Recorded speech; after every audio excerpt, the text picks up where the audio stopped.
Bhakti in the Gita, Ways of Loving, a Christian point of view. Bhakti as meditation on God, infused by deep love for Him, flows smoothly and uninterruptedly like a stream of oil. There should be no ebb and flow in this contemplation.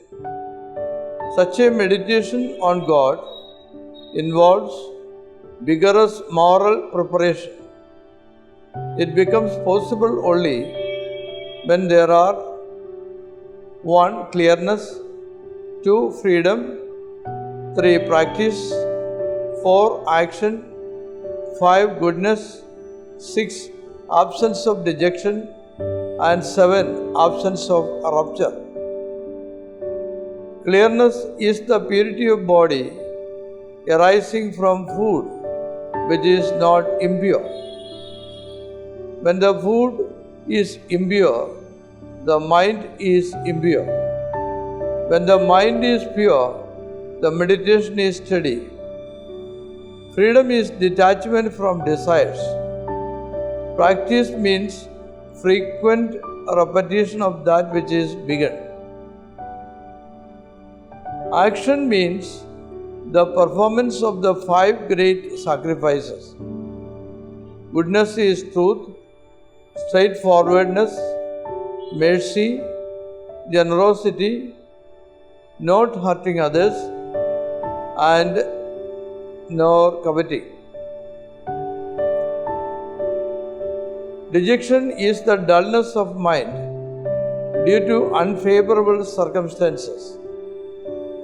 The opposite of this is the absence of dejection. Rupture is the joy caused by a favorable situation. Too much of joy also is an obstacle. The opposite of it is the absence of rupture. This shows how difficult it is to follow the path of meditation. Only men who are advanced in discipline can do it. But the Gita makes Bhakti accessible to all categories of people by suggesting other acts of loving.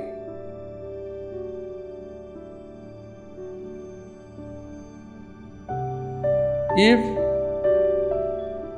it is not able to practice meditation of this kind, he must do with extreme delight deeds of service as building temples, laying out gardens, lighting lamps, sprinkling, smearing, bringing flowers, arranging for worship, uttering his names, walking reverently around him, praising him and prostrating before him. The Gita says, "Whoever offers to me with loving devotion a leaf, a flower, a fruit, or water, I enjoy this offering made with devotion by him who is pure-minded." Considering the loving devotion and the purity of intention of the devotee, he enjoys it as if he was attaining a desired object lying far beyond the range of his hopes. A devotee is a worshipper. Worship means the conduct of one who is completely subservient.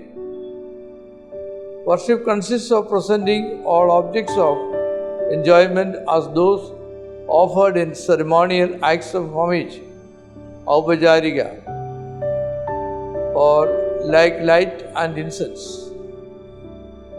As those in contact with the body, or samsparshya, such as sandal paste and garlands of flowers, and those meant to be eaten, abhyava harika. The man of loving devotion never ceases from singing his praises, putting forth endeavors to serve him, bowing to him in reverence, remembering his names, expressive of his qualities. Every part of their body becomes thrilled. Their voices are made low and indistinct with joy. The 8 organs, the manas, the buddhi, the ahankara, the 2 feet, the 2 hands, and the head, bend down by loving devotion. They prostrate themselves on the earth like a falling stick, never caring for dust, wet mud, small stones, and similar things therein. The exclusive devotion can be carried out by meditation, worship, prostration, praising Him, uttering His names, and similar acts of devotion. One who holds exclusive devotion makes his abode in God Himself, and He abides in him too. Thank you.